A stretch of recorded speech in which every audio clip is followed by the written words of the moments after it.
All right, good morning, good evening, good afternoon, ladies and gentlemen. This is YouTube. It's Pastor Dow. We're at the shop here. Elder Doug, I'm looking at the, this is our old faithful dinosaur mule that you tore down.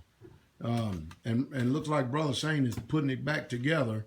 A lot of people do not believe that we on this community, mainly you and Brother Shane, do the majority of our own mechanical work around here. So before we get off into that for a second, what was going on with this particular mule right here, this Kawasaki mule that we use on the land? Well, the steering rack that's underneath it actually controls the steering between the two front wheels. The mount is mounted to the tubular frame on the mule, and it actually began to tear and separate the tubing from the actual mount. So Brother Shane, he's got some background in welding, and we watched a few YouTube videos, and hey, we did it ourselves. Brother Shane gets all the credit. He stripped down even more than what I had, and he figured out how to weld it all back in place, and he did.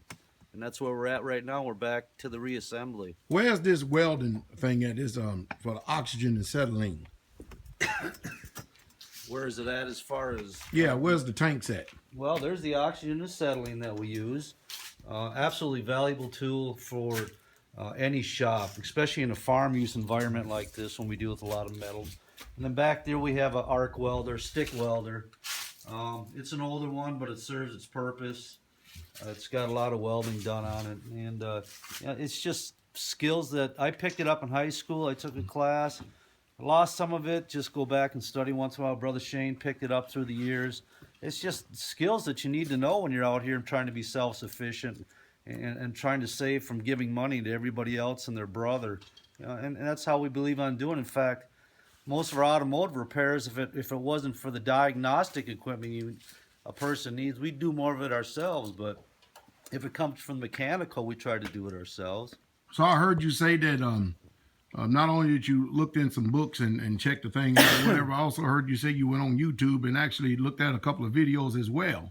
Yeah, I actually got some insight on how to win, because it was very thin-walled tubular steel on there, and I looked at some videos and told Brother Shane what I saw, went and purchased some rods to meet the specifications that the YouTube guy had talked about, and it looks like Brother Shane was very successful with it. I mean, he had a few trials and tribulations with it, but he got through it, man.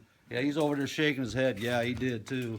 Bro Shane, what are some of the trials and tribulations you've had in putting this thing back together? Because I remember coming over here when Elder Doug showed me exactly this piece right here that was actually just really tore off, and the tube that Elder Doug was talking about is right here. When he says thin wall, he means thin wall. I was kind of upset. I'm wondering how in the world would they engineer a vehicle like this? And I'll get back to you in a second, Bro Shane.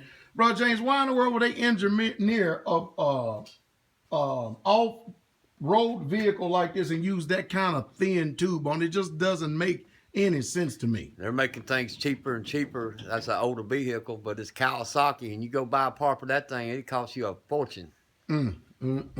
So this is the part that Elder Doug was talking about that they were welding. All this back together, both sides. And you can see that that's where the steering. That's the steering rack. Yeah, the steering rack, and because, as a matter of fact, it was a sister that discovered it, right? Yes, it was a sister that discovered it. So, Bro Shane, what were some of the challenges that you end up running into on this thing? Probably the tight places, because there ain't much room really to control your weld and to move. You actually had to be pretty precise when you struck a arc with the welding rod. That was the biggest challenge for me, was pretty much the tight places. And the thin metal as well, because it burned through very quickly. How'd you end up reinforcing that thin metal then? My multiple pass welds. So it's pretty well, it's a lot stronger than it was when it come from the factory. That's why I was getting ready to ask next. Yep.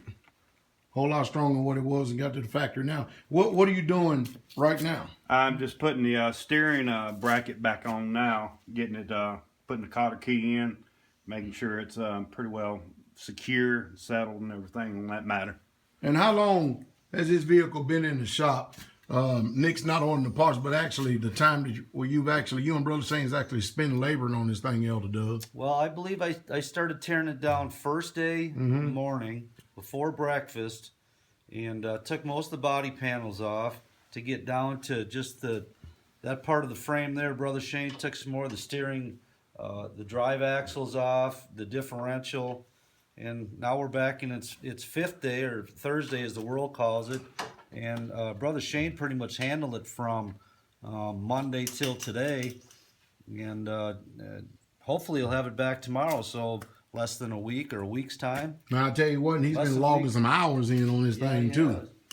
And you know the reason why we're making this video right here at YouTube is because I don't know what it is. We try our best to be an inspiration and inspire those of you out there, to let you know that there's a lot of things you simply can do yourself without going and paying all this labor. I mean, Bro James, what was the labor rate per hour in your day? A mechanic, and I couldn't tell Yeah. you. Do you know what it But is I today? think they're $90 to $125 at some place. Yeah, I know. Today, yes, sir. And That's that domestic cars, not the imports. you got that The right. imports, it goes up a whole lot more than that. Yeah, I think the BMW place down in Nashville is $130 an hour, and the one in Bowling Green is $110. My nephew did body work, and they had a book, and if the book said it took 6 hours, that's what they got paid They for. build them for that, even If if they it's got it done in 4 hours, it's still 6 hours. 6 hours, because the book said so. That's what the book says. And see, just think about all that labor that you could have spent, just like what Elder Doug says. He got online and actually took the advice of some other people who had some experience. And YouTube is it's a good resource. And he was able to buy parts for this thing and save a little bit of time.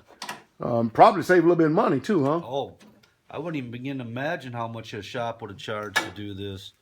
They would have had to have special welding done on it and all, and stripped it. Oh my goodness. Now, also, we've had this particular vehicle, I know, ever since 2004. Is that correct? If not early, maybe 2001? No, it's a 2005. 2005. Yeah, it's 2005. So we've had this thing ever since 2005, and this is 2015. 10 years, yeah. 10 years, okay? Going on, yeah. And that one engine, it lasts for a long time. We just got finished putting an engine. You put an engine in this. Yeah, I put an engine in it in, what was it, August? It was right after GOTS, I believe, or right before GOTS, somewhere in there. Between August and September, yeah, we put a brand new engine in here. A brand new engine in it. Now, think about this. I went the other day, and I looked at this thing at Castle's, and my memory serves me correct, and it probably doesn't. This thing was running about 10 grand now, if not more. Oh, I believe that now, yeah. And that red mule, that thing is almost up to $15,000 now. But they're about 10 grand. And then, I mean, sure, you know, the way the world has things out there for y'all is this. Okay, the engine's bad or something like that, you get it diagnosed, okay, it's time to buy a new vehicle. But Elder Doug also, again, let his fingers do the walking, actually found an engine. Yeah, went online, looked, found out you could buy the complete engine. Could we have tore it down and rebuilt it? Sure, we could have, but it just seemed a better move just to go ahead and purchase the whole engine complete. It had all the extra parts on it that you wouldn't normally get with an engine, the electrical controls, the carburation controls. So it actually was a really good buy. And it took a day or two to swap it out. It wasn't too bad, but hopefully it'll last another 10 years, just like the original engine did. And how much did you pay for that engine? That engine was $1,499, $1,500. $1,500. $1,500. $1,500 is not a bad price to pay. Now, right now, you're looking at it definitely in a very worse state. But let me tell you something. This little thing right here has been a blessing on this community. Huge. It's been a big time blessing. And of course, a lot of people would say, well, why in the world would y'all buy those vehicles as opposed to, you know, maybe small trucks or something like that? Now, don't get me wrong. We had Rangers out here and stuff like that. We prefer those as well. But these little utility vehicles getting in certain places and stuff, we have to drive up in, and it's just a real convenience. It really truly is. And they are really truly needed on our land and terrain the way we live out here. Mm-hmm. But we make these videos, hopefully to show each and every last one of you out there that if you just put forth a willing mind, no matter what it is. If it comes to mechanics, it comes to building it. And there's some things you may not be able to handle. There are things out here that we can't handle, even if we put all our heads together. And because the way they build things today is designed to actually take it back to the dealer in the first place and a lot of things. But, doing due diligence and research, we're able to get around a lot. As a matter of fact, I went in the dining hall earlier today and I saw Brother Shane there looking at a microfiche? PDF. A PDF, and I said, man, that's a rough one right there. What was you actually looking for, since you had already been working on this vehicle for a few days, that you went in there and got on the computer and looked at a PDF of this particular vehicle? It was concerning the drive bearing here, a shaft bearing that goes on each side of the wheel here. The old ones had pretty much shattered. They're no good no more. They had been driven out. Had to be driven out. That's shattered. That's destroyed. That's bad. That's 10 years of use there. And anyway, as you were saying, They had to be driven out. There was nothing left but the actual race itself, so it had to be pressed out, and then the new bearings had to be pressed back in and then reassembled back onto the vehicle here. hey, bro, Shane, by the way, being a mechanic, is that your occupation? No. No. You just willing, is that right? Yes. Is that your occupation too, Elder Doug? No. No. Okay, you just willing too, right? Yes, sir. Bro, James, is building your occupation? No. No, you just willing, right? Yes, sir. Willing. And that's straightway for you, saints, people out there. You can do it. You really, truly can. I've been blessed here on the community to be surrounded by brethren, people who actually are together in one mind. It's very difficult trying to get people in one mind. It really, really, truly is. And we're blessed on this side of glory to have the type of brethren that we have on the land now. Because I tell you what, Elder Doug, we have been through quite a few, I'm going to say males. Yes, sir. Males is a good term. Males. Yeah, we've been Quite a few males. Yes, Is that right, bro, Shane? Yes. Been through quite a few males. And the men that we actually have here on the land now, we actually have a pretty good thing going here. What do you say? We have a wonderful thing going on right now. There's no looking going back behind to check. We know the job is getting done. We know everybody's active and staying busy, keeping their hand to something. Oh, nobody playing sick? Nobody playing sick. Laying up in the house because they got a wart growing on their toenails, so they got to lay up in the house 3 weeks. No wart epidemics anymore. We're living good now. I mean, you know how it is, bro, James. You get a wart on your fingernail, bro. That's you got to lay up 3 weeks and wait for it to heal. I've worked in some bad conditions. You don't go to work, you're fired. That's true. Right, yeah. And I tell you, it's a blessing, and we're going to still continue to keep going. I was looking at the pictures the other day, and I looked at them. I said, man, boy, we definitely are getting old. Man, we don't look the way we used to 17 years ago. No. You know that? We just don't look that. man. And look at those pictures and go, is that us? Wow. And it's just a blessing. And, we've been able to, by the will of the Father, been able to add a lot of improvements to the community here over the last couple of years to accommodate all the people that actually attend and come here, which is a real true blessing.